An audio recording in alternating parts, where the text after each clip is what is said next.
Hello, everyone, and welcome to Got Thrones, a Game of Thrones podcast. I'm your host, Johnny Kolasinski, and with me, as ever, is my illustrious co-host, Alexander August. Hey, y'all. We are here to discuss Season 1, Episode 10 of House of the Dragon, the finale, entitled The Black Queen.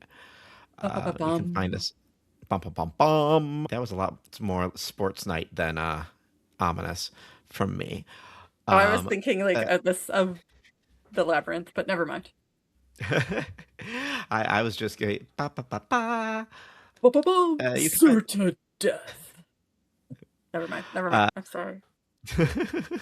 You can find this podcast online on Instagram at Got Thrones, on TikTok at Got_Thrones, and on the YouTubes at Got Thrones Podcast. And wherever you're listening to it right now is probably a safe spot to check in the immediate future. Look at you. You already succeeded. Go team listening to us. For those of you who are just dropping in for the first time in the season finale episode, what we're doing is in our lead up to the opening of season 3 of Hot D on, I believe, June 22nd of 2026. We are doing a crash course. We're just going to cover each episode. A little quick refresher because a lot happens and it's hard to keep track of all those names and all those dragons. The metaphor I keep coming back to for this show is some sort of like demented pasta bake, like one that you see on Instagram of a guy like just makes a 12-layered pasta that is layered with like melted cheese and then deep fried, and then it's like put inside another bigger pot like lasagna, like a turducken of some kind. Those are the metaphors that we use for this show because it is dense. Yeah, it is. There's a lot going on, and we're going for more like a bean and cheese burrito. A chicken Caesar wrap. Yeah, Taco Bell Mexican pizza. Some things that are portable is, I think, what we're getting at, and delicious. Digestible. This is a quick snack that delights you and reminds you of simple pleasures in life, such as like the important parts of like who died on the show and how many dragons are left at the end of the episode. So like Cliff's Notes, Yeah, and we don't have the happy things in this episode. There is no happy in this episode. Yeah, to that point, guys, we've usually been doing, just to give you guys a quick recap before we get into our quick POVs on the episode's contents. Typically, we've been having some fun creating 7-sentence recaps and then also asking AI, demanding that AI create for us those in a different style. And to be quite honest with you, this episode was such a downer. I simply am having a hard time making fun of it. So we're just going to do the one recap today so we all know just how bad everything is and the tragedy is that we will speak of. And yeah, and then we'll dive headlong into our segments and our points of view and our thoughts. Do you want to start us off, Johnny? Yeah, so we open with Rhaenyra finding out from Rhaenys that her dad's dead and that Aegon has taken the throne, and so Dragonstone goes to full-on crisis mode. Yeah. And grief. To the point where Rhaenyra is forced into early labor and she gives birth to a stillborn child. And it's very much connected in the episode that she hears this news and she immediately feels pain in her abdomen. So we're meant to think that it is the shock of this news that brought along her early labor. Yeah. Well, all that is happening. Daemon is arguing for war. Eric with an E, Cargill, shows up and says, hey, I'm no longer Kingsguard. I'm now Queensguard. Here's Viserys' crown.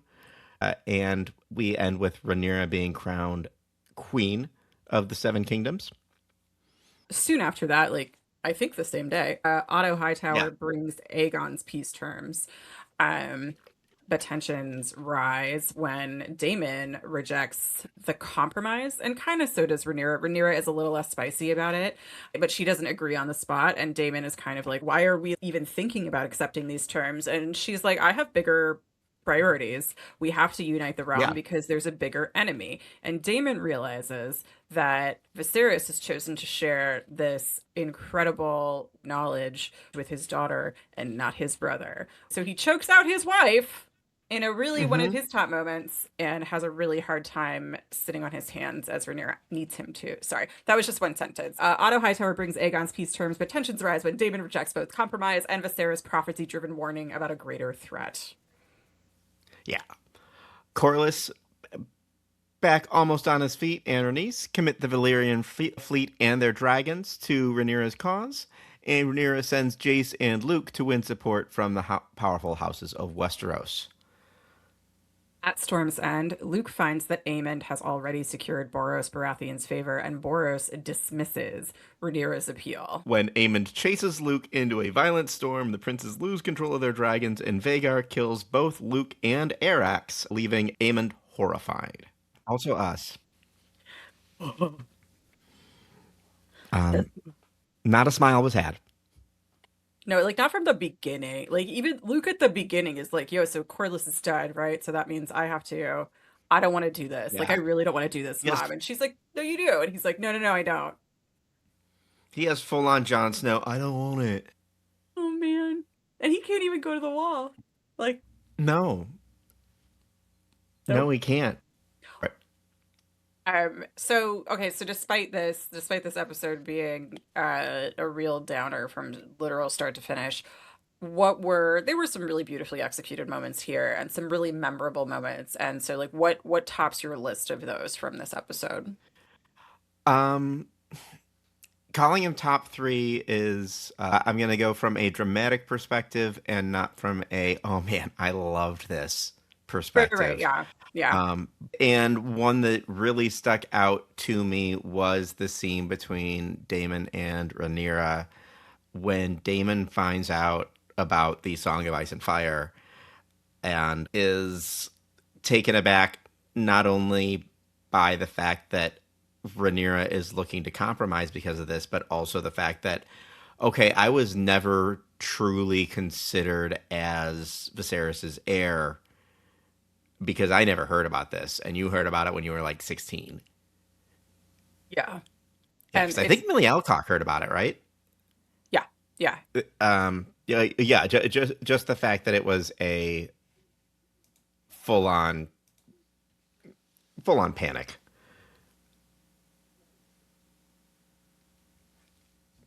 And we ended it with again not a favorite moment, but a dramatically damn moment of Damon choking out Rhaenyra. Yeah. That was such a it's so I have to say, Damon is probably my least favorite character on this show. And it's not because of Matt Smith, and it's not necessarily because of the writing, but like he just doesn't seem to have. He's so mercurial. He's really difficult to root for because he is obviously capable of great love, but then, he's also capable of this bullshit that is pursuant only to his ego and only to his selfishness. And so it's hard to yeah, he doesn't have enough of a center to hold on to.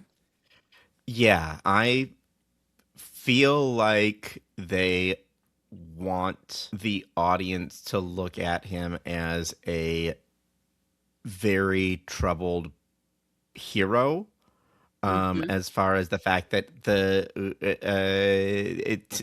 Blacks, Team Rhaenyra, are generally more of the good guy, Hmm. um, as opposed to the Greens, or protagonist, if not good guy, Rhaenyra. Um, Hmm. but at the same time, we've got Damon who's uh out there killing wives and choking out wives and we're just what 2 episodes ago were led to suspect him of murdering Lenor until the last moment. And oh wait, no, he just murdered a nameless guy. Um, So he's better than we thought. and he almost had sex with his niece when she was 17, but he showed restraint. So like, Woo. And I don't know. Otto is more interestingly gray to me. What was one of your favorite moments or top moments? Um, Top moments. I would say of two mainly. I loved Rhaenyra's face when she learns of Alicent's treachery, or when like basically Rhaenys communicates to her that like Alicent went back on all of their words that they had said at that dinner. And the disappointment that goes across Rhaenyra's face is just so tangible, and I don't know. It really communicated the feeling of what happens when a beloved friend betrays you in this way. And it just showed like her disappointment and her hurt was just a beautiful nuance to add to this. I like their relationship in that way. Um, And then Luke at the Baratheons, like I just thought he did such a good job. Like he didn't want to do it, but he yeah. went and he was like, "I'm here. Here's the author. You're a dick. I'm gonna go." Because obviously, I mean, he had never wanted to do this for a second, and I just love that for his mom, he went and did it, and it is part of what made this episode such a downer. I agree. And another thing that I really liked is Aemond in their final, I'm not even going to call it a battle, massacre. The fact that it wasn't Aemond losing control as far as temper is concerned, which is what later in the series everyone thinks is what happened. But Hmm. it's he literally couldn't control his dragon, and he's screaming, "No, no, listen to me, no, no," the entire time. Like that this was not like is he absolutely fucked up? Did he want the kid to poke out his own eye? Yes. Was he going for the kill shot? 100% no. He was going to scare the crap out of him. And that was something that I totally did not perceive the first time I watched this episode. I don't know if I just wasn't paying attention or just I don't know, but I really didn't clock that the first time around. And everybody's stupid. Everybody's too stupid to wield the power they fucking have. And that's that. Mm-hmm. Um, should we go to the tracking boards though? With it. Because we have a I new was going to one. say with that uplifting moment, let's go to the boards. We are retiring the Viserys rot count. The decomp tracker. Uh, yeah, the decomp tracker. Thank you. It's no longer on the board, so I forget what we were calling it. It decomposed. I Yeah. decomposed it. And we are replacing it with the dragon counter. Yep. There we start the episode with 17 known and named dragons. Do you have a list of those, Uh, Johnny, that you could perhaps run through for me? I do, in fact, with Team Black. We got Syrax, ridden by Rhaenyra. We've got Caraxes, ridden by Daemon. We have Arax, who's ridden by Lucerys, Luke Valerian. We have Sea Smoke, who is currently riderless. We have Melis, who is written by Rhaenys Targaryen. We have Vermax, who I don't know if Jace is. Yes, Jace is already riding him, and I don't believe the rest of these have a rider yet, but they are still firmly in the possession of Team Rhaenyra, Moondancer, Tyraxes, Vermithor, and Silverwing. And then on Team Green, we have Dreamfire, who I believe is already ridden by Helena Targaryen. We have Vagar, who we know is ridden by Aemond Targaryen. And we have Sunfire, who was ridden by Aegon the Second Targaryen, so Green Aegon. And riderless on that side, we have Tessarion. A lot of So dragons. that is our 17 dragons, but we are down to 16 Yep. The score at the with top of the Arax. hour, yeah, was 13-4 blacks, and they have lost Eric, so it is 12-4 blacks at the premiere of season 2. And we will track that for you folks as the season progresses. In terms of our time passage, the time passage is literally the flight of a dragon, however long it takes a dragon to fly from King's Landing to Yeah, Dragonstone, because Rhaenys leaves King's Landing after making a big mess and comes directly to Dragonstone to tell Rhaenyra what's happened, yeah. and the action picks up. It's It- cool. Yeah, we got like a it- back to back of Alicent and Rhaenyra episodes, more or less. pretty much. Yeah, like it could have potentially started a little bit before end of Yeah, the last episode. that's true. That's Because true. time is fluid. Time is fluid. We do get our first Baratheon, I believe, Hmm. of the series, and he's a little. I found Boros to be a bit of a bore. What was your impression, Johnny? Yeah, yeah. I didn't. The line of Boros, uh, to not the quiet storm to the laughing storm, uh, doesn't quite track for me. No, it doesn't. But I have who is the Baratheon? That's the Quiet Storm. I think That's that's a a character. Lionel. Oh, which No, one no, no. is? Oh, No, no, no, I'm saying I feel like we have now in our universe with along with like Jean and Steve Baratheon, we have the Quiet Storm, Delilah Baratheon. I mean, she's one of his daughters. uh, Hi, folks. Anyway, yeah, so that's Boros. He was a big disappointment as far as I'm concerned. Their mhm. castle, that was actually also intro. That was the first time we saw Storm's End, I believe, Yeah, which was yeah, dope. and it was cool, and it Yeah, was stormy. yeah, I can see where like you can see how like Stannis would have excelled there. And I'm sorry. yes, Who was the quiet storm? Obviously, Delilah. Stannis. Oh, Stannis was the Quiet Storm. Yeah, What do but you think? Delilah. I bet Stannis like listened to adult contemporary on his way home from work. Yeah, absolutely. Yeah. Stannis secretly loves yacht rock. Yeah, yeah, and That's it's like canon. not a huge secret if he's had a couple of glasses of wine, but that's like a very rare Hmm. occasion. Who all got married in this episode? No one got married No one got married. and no one got laid. No one got laid. We had three dramatic deaths. We had unnamed child of Rhaenyra, Yeah. who we saw, That was like, real quick. saw all of. I was watching that and I was like, I don't know that I really like on second watch the births before this did not bother me so much because I don't know, like there's only two. Emma, it's like Emma and Rhaenyra, and before this it's just Rhaenyra like giving birth to a healthy baby.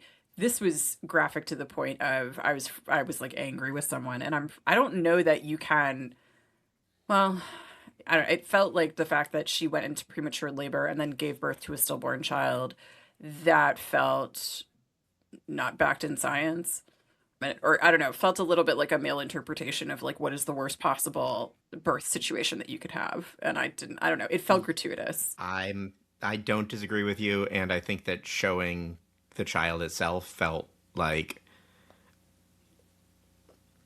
gratuitous, unnecessary, and it was definitely like horror movie level of gore and Yeah, unneeded, from the in my set, opinion. it felt yeah, it felt like and now I mean I like Greg Nicotero a lot. He's a lovely man, but it felt like Greg Nicotero like did this birth scene. And you don't want Greg Nicotero on a birth scene. You want him for eating zombie flesh. He has a wide range Hmm. of uses on a lot of different shows. It was not this one. He wasn't Hmm. actually on the show, guys. I've just that was an Right, example. right. Yeah, it was gruesome. It was absolutely gruesome. Another thing I kind of wanted, we introduced last episode or a couple episodes ago. Who could have fixed things? What choice could someone have made that would have ended everything? Like it would have resulted in this being the series finale. Mhm. I'm gonna guess you and I both have the same call on this one, and it's Mine Aemond. is oh no. Oh, okay. Mine is absolutely Aemon Targaryen saying, "Run away, kid, run away," and then laughing at with Barry B. And his new wife. Barry Bostwick Baratheon. Mine is sort of similar. I just would have preferred that had Luke not run away, had he stayed on Storm's End, he would still be alive. I don't know. I think they would have separated them had he simply not gotten on the dragon. Had he stayed on Storm's End, Boros Baratheon wasn't about to let them kill each other. So he would have Well, just stayed that on was Storm's End for the rest of his life. you, Then he would have been fine. oh, gotcha. Like it just got a little cottage in the back sort of thing. Yeah, Who would you say slayed this episode? that table. That table. They put when they The- put the fire under that table and that shit lit up from underneath. I was like, they don't make them like they used to. yeah, I wonder if like in all the times that we saw Dragonstone in Thrones, which was a couple times, if they just didn't know about that thing about the tail, I if choose that to was believe. something that didn't get passed down. Yeah, that's what I choose to believe. I choose to believe that like the usurper and other idiots were too focused on silliness to realize the Hmm. very obvious reason there were a bunch of like soot marks on the bottom of the table. Yeah, Bran's second son is gonna show up there, and he's just gonna be fiddling around saying, "Oh, did you guys see this button? This is Turn the great. gas on." It's a light bright. Folks, if you haven't rewatched this episode and we were doing because we promised you a Cliff's Notes version, the big Westeros table, the continent table that was made famous in Game of Thrones, it when we in season 2 when we travel with Stannis to Dragonstone where Stannis is, it has a light up version like mode. And so if you Yeah, put a bunch of in the at and during this episode they put a bunch of candles as Damon is trying to like get ready for war. As everybody's trying to get ready for war. They put a tray with a bunch of candles on under the table, and the map of Westeros is lit from beneath, and it's fucking dope. I could also see Stannis saying that's too flashy. Yeah, 1000%. Stannis being like, "Ow, my eyes! I don't like darkness." Just turn on the overhead light. That's fine. Maybe I wonder if it was just like a common like frustration between like Melisandre and Stannis. Like if this was their version of like the only married couple fight they ever had. She was like, obviously I want the fire. Why can't you have the food? He's like, no, I've given you every single thing. I killed my brother. Turn off the table. Leave the table off. It's a waste of energy and resources. I know where King's Landing is. How about you? um, Who slid? okay, well, yeah, the table also slayed I'm Sir Eric for being Which the one one? person who is Sir Eric with an A because we didn't see Sir Eric with an E this episode. Or This is Sir am I Eric with correct? an Yes. E. No, no. This This is is Eric dang with an it, E. dang it, It's dang goddamn it. it. Eric Green. Um, Eric, no, Eric Black. Eric Black. Eric Black. EB. Yeah, Eric Black slayed by he just showing up. He He's the did. only one who like had his convictions, stuck by his convictions, and no one died because of his convictions this Nope. episode. I forgot that he brought the crown with him, and when he whipped that crown out, I like in my couch in my apartment at like 4:30 p.m. on a Wednesday was just like Eric was great. Yeah. As far as who got cut for me, I'm actually gonna go with Amond instead, just for having lost all control and now having to lean into the crazy man Yeah. reputation for the rest of his life. And he essentially is blamed more or less for starting this war, which I think something this episode and the one that follows it showed me is like there's just a really alarming amount of incompetence running around Westeros that makes things worse at every single Yeah, juncture. And we'll get that when we get to yeah. Blood and Cheese. But my cut was I, Luke, I just because that kid asked for nothing but to be not what people told him he was. Did not want to be the mhm. Lord of Tides, didn't want to advance because other people died, is a child, probably just wants to read. Ugh. If they'd switch, because we open next episode a Stark telling Jace about the wall, and if we'd switched who went where, 20% chance that we see Luke having taken the black. Yeah, I feel like he would be thinking about that and be like, wow, it looks great up here.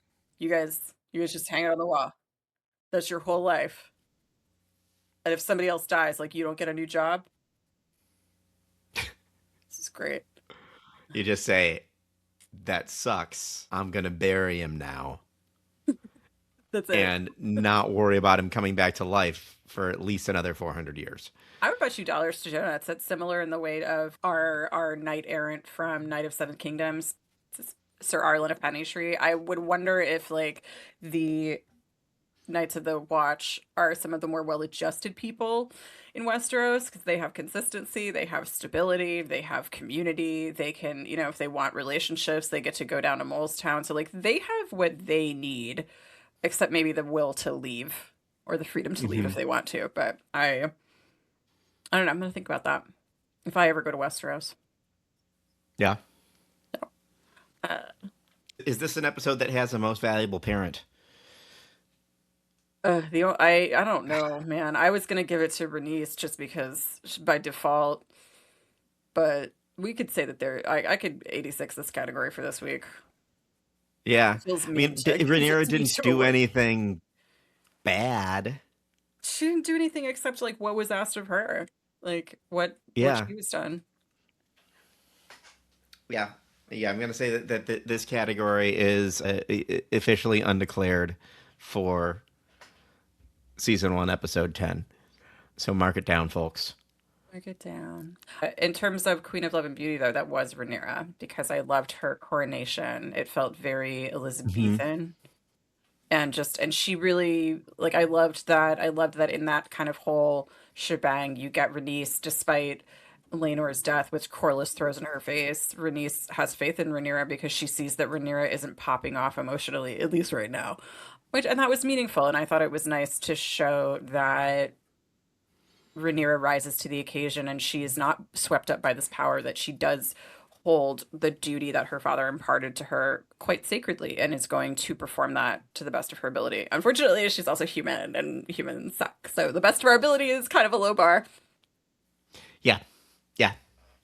And we've also got to remember that half of her support system is Damon. That was also though another win for her for me when she like it's I really hated that whole scene because I just don't know that I need Damon like casually like grabbing his wife by the throat. So I don't love saying this, but I did like how immediately she's like, "Oh, he never told you." She doesn't get Yeah. scared. She doesn't let his violence is unable to cloud her ability to see the truth. Anyway, that was a dumb scene and they should make Damon stop hitting and killing women. Yeah. Too Yeah. late now, I guess. How do you feel about Rhaenys kind of or I'm sorry, who was your Queen of Love and Beauty? I'll agree with you on Rhaenyra, partially because already gave Eric his flowers. Mm-hmm. Um, Aw, but yeah, yeah, I like that. yeah. I mean, also like with a little more backbone, it would have been Luke. Yeah. I thought about Luke, but I was just like, I want to give it to your mom. She had a really hard day. Yeah, tomorrow's harder. Ugh, speaking of which, Is folks, it? Yeah, I think, it well, at is. least in terms of the episode, it's a little lighter. Well, until the end. Yeah, Anyway, with that, folks, that concludes our discussion of season one of House of the Dragon. Guys, do you feel yep, prepared for season two? yeah. And season three? Yeah, and halfway prepared for season 3. Ooh, I'm actually starting to anticipate it a little more. I'm glad we did this. So we will be back to discuss season 2, episode 1 very soon. Sun for a sun. See you soon, folks. Bye, folks.